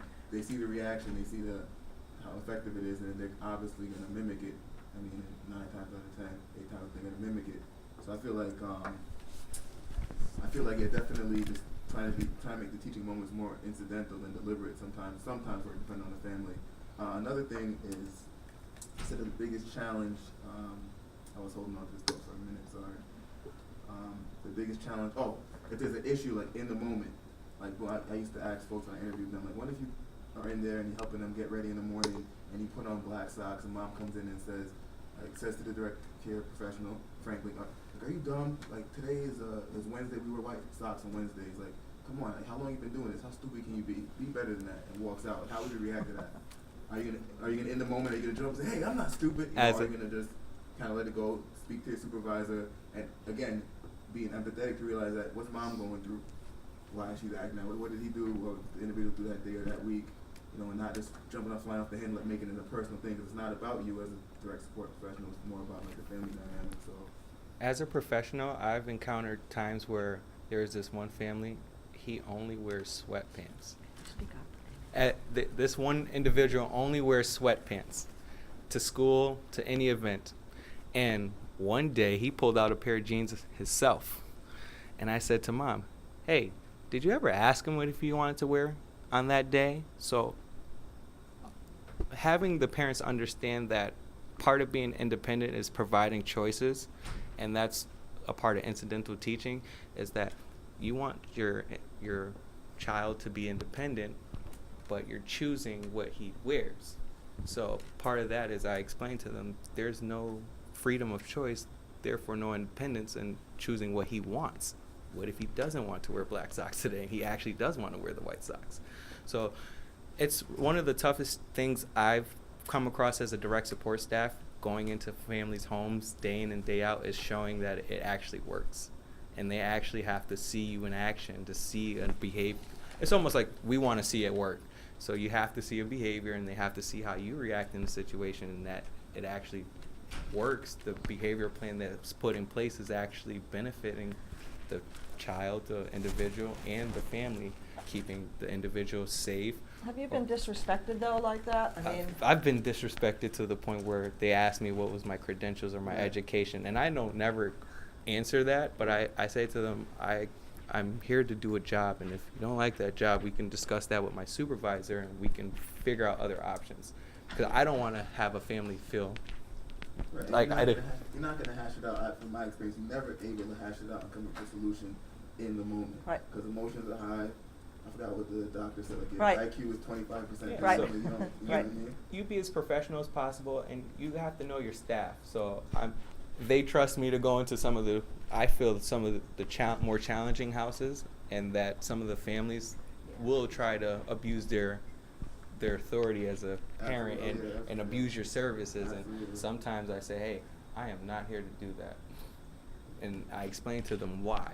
My job as a direct support staff is to provide, because there was one time a parent asked me to drop their other child off, and I said, my insurance and my job description doesn't allow me to do that. So if anything were to happen, you would be in trouble and I would be in trouble. On a programmatic level, I had a parent that wanted us to take her son to Musqueamish weekly, you know, from women's, I think it was, and just mileage-wise, activity funding-wise. I mean, that's on the opposite side of the behavior, but just you have to really set those boundaries up. And it's been times where sometimes it happens more than once, and then that's when I let my direct supervisor know, like, hey, listen, I'm going to continue to do my job and be professional, but if this continues to happen, I'd rather have another case, because I don't want to be disrespected. Nobody wants to be disrespected, Right, so if it continues to happen, your work ethic kind of diminishes, and you don't put your best foot forward. So before we get into a situation like that, I make my those things known and just to let them know, hey, listen, this family's a little bit more on the not easygoing side, so give me some time to navigate them. And I try to give the family as much time, given that, you know, you're walking into a house where if they never had services, they never had a break. So it's something you have to think about when You know, and I'm going to say something that, you know, isn't talked about a lot, but, you know, we talk about helping families learn. In the 20 years I've been doing this, I'm going to be very frank and say I've run into some prejudices where people, whether it's, you know, it's usually based on race, but, you know, there might be religious prejudices, and I think that it's really, really, really a nice thing to have really, really competent staff to send out and say, So- you're wrong, they're great. I mean, you know, sometimes people, I think people, lots of things happen in people's lives that make them make decisions and judgments, but one of the things that I've personally gotten out of the program is I think we've broken down a lot of barriers with families about people, who they are and what they stand for, and they lose some of those barriers, because when somebody's in your home and they're displaying and caring and teaching and honoring your family member so well, you know, the color, the religion, you know, those walls come down, and I think it's life-changing. So. And I've been in situations where she's mentioned prejudices, whether it be religion. I've been in situations where she's mentioned prejudices or religion, and by any means, I don't disrespect any religion, but there were certain times where my religion was challenged, and I kind of, you know, have to brush it off, and I'm not here for that particular reason. So at the end of the day, sometimes there are things that we don't really fully understand, but that's going based off of what experiences people have been through, and you have to give it your best effort and best foot forward. And I've been invited to family events as if I was a family, and I look and I'm like, "Do you sure you want me to show up there?"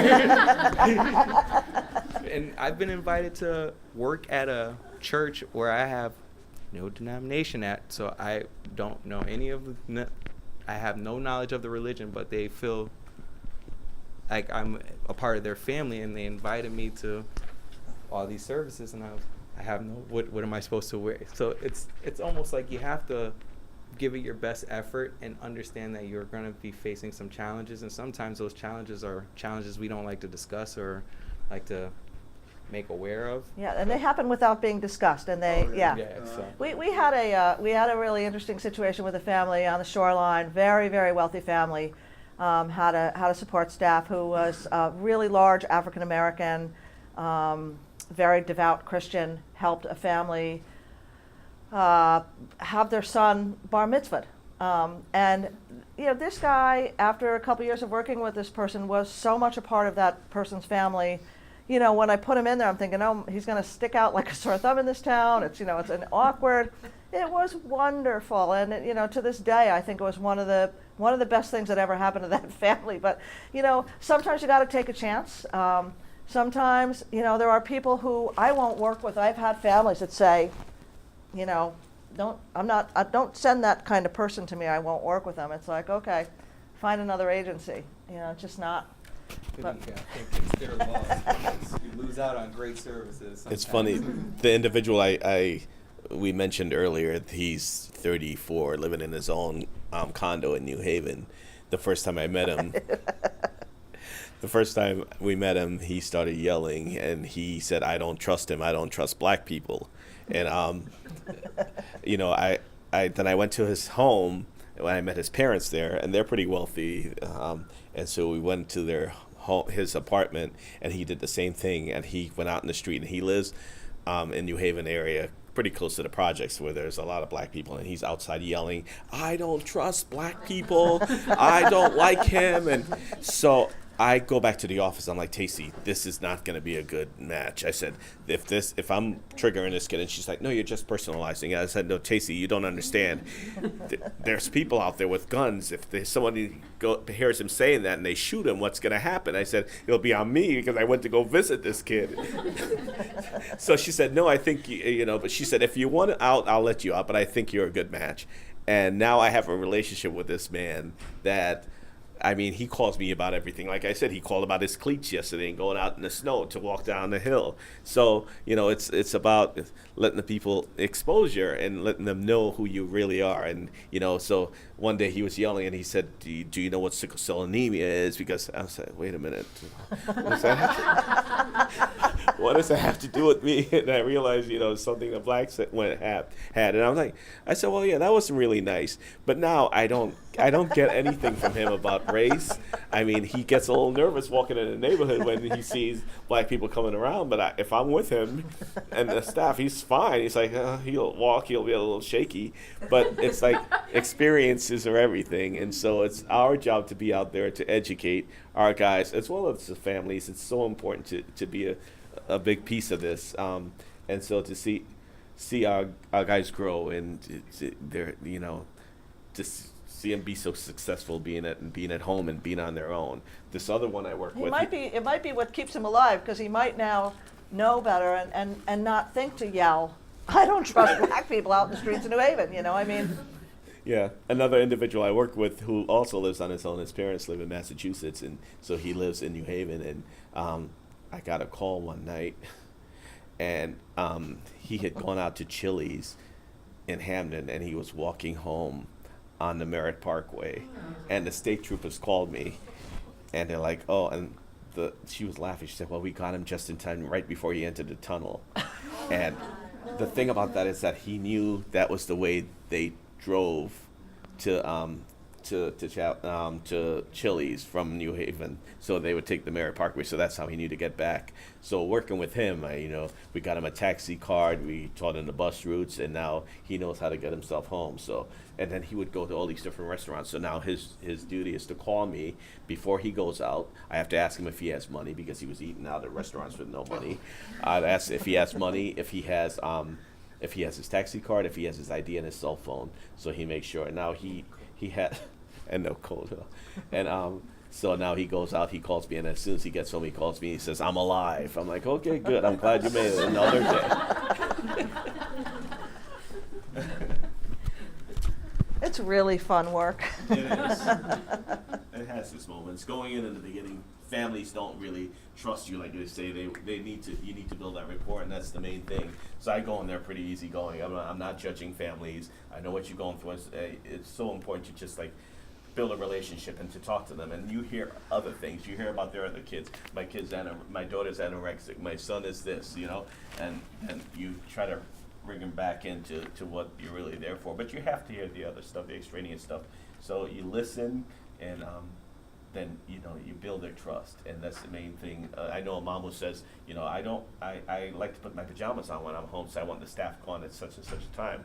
Now we have a staff in there staying pretty late, so she relies on the program. So it's the good work that we do that helps our individuals and helps the families. So you see less stress on these families' faces from when you first come in and you see them pulling their hair out to like now they're like, oh, well, I can stop by to any of my family's houses now. I'm like, I'm in the neighborhood, what are you doing? And they're like, oh, come on by. And if I can't make it one day, they're calling me saying, well, when can you come again? When are you coming? I'm like, well, you could go 1 week without seeing me, but it's so important to build that relationship with the families because they see the improvement in their kids, and that's what we're there for. And then I feel like when the supervisors do come out and meet, it's more of a happy time. It's more like all right, now we have to work on this, and this is next, and this is what we got to drill in. It's more of like so how's everything going? What else can we do? What's going? It's more of a. So does it bring it to a new level? Like, whoa, there's a supervisor here. Now I have to really make sure the house is clean. It's more. No. Not if we have the right supervisor. I'll tell you that as the program director, finding the right supervisors has been the most challenging. Really, it's where I've struggled. Right now I have a really good team assembled, but Richard knows. People apply and they have credentials. It's a different thing than the direct support staff, what you're looking for. And I've had a really hard time getting the right players. It's a really difficult job. And if people don't get how wonderful it is and how important it is and what a difference, if they don't get that, it's becomes a judgment. It becomes all the things that you don't want. And we've had actually probably more turnover in that higher position than got in direct support. And I could speak a little bit on that about being the direct support staff and having to deal with that directly. And it almost diminishes that sense of urgency to get your job done when your supervisor doesn't have that same commitment. And working with Richard, I've noticed that it's mainly the direct support staff really rely on supervisors to provide those tools necessary, and that's where a lot of frustration comes from, is dealing with supervisors who don't communicate with the families or with you, and or having that ability to be available as a tool that you need. So being available to the direct support staff is going to be one of the crucial pieces.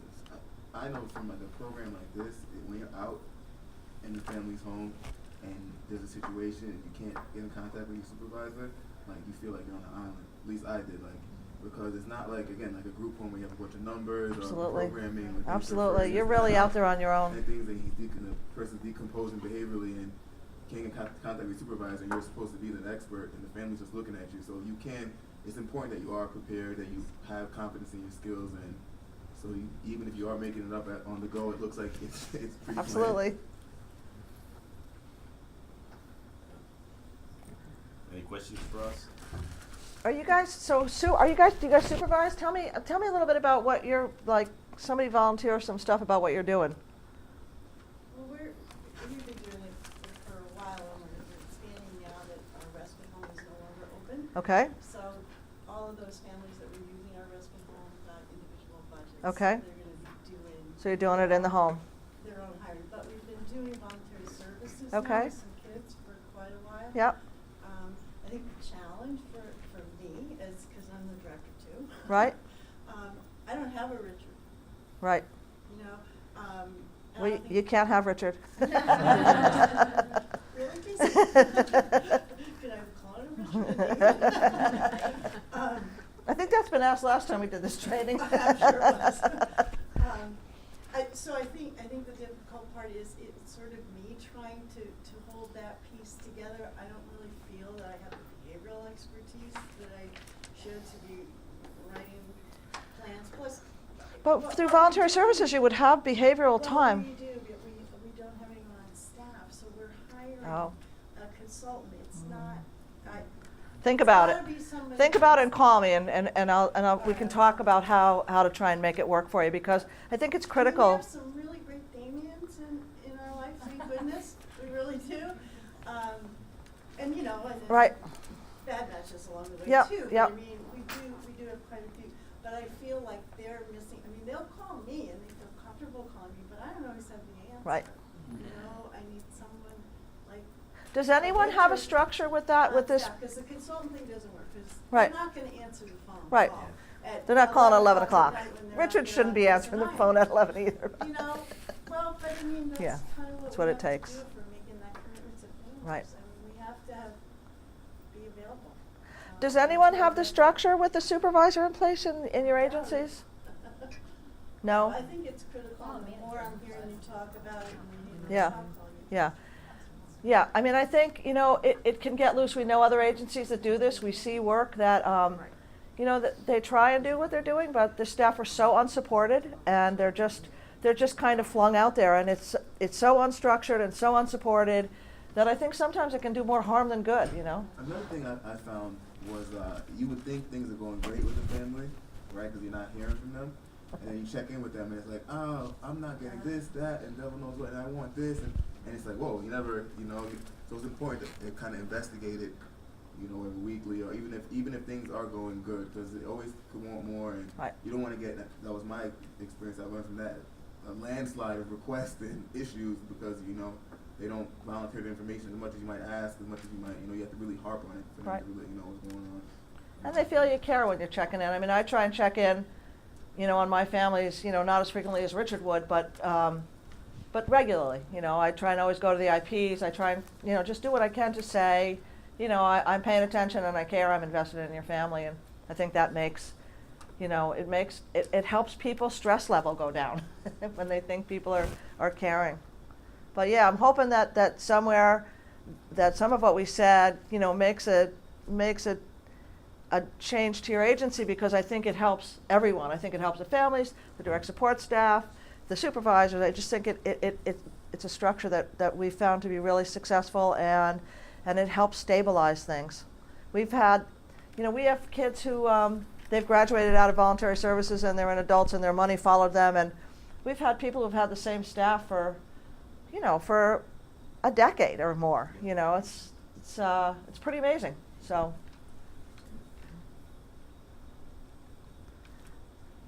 So with that said, sounds like We're good. we're good? Yep. So just curious, is this what you expected? Is this what you came for? Did your needs get met today? Yeah? It was good to hear the pros and the cons and their real life experiences. It was very helpful. Yeah. And it's working, actually, so we've been doing it a long time. I think that's something that I think there's a lot of people that it's working when families say, oh, I've worked with the same person for 10 years, 12 years, 14 years. There's some commitment there, and something's working really well for that to happen. So I think that's a testament to what's going on. Again, we have 3 people from this agency that gave up a full day to be here to share their experiences. They've also offered to be support to you as you try to grow and develop. Please take them up on it, because they have been very successful and are really committed to helping others to do good work. So please give these 3 people a wonderful round of applause. We're very fortunate to have them.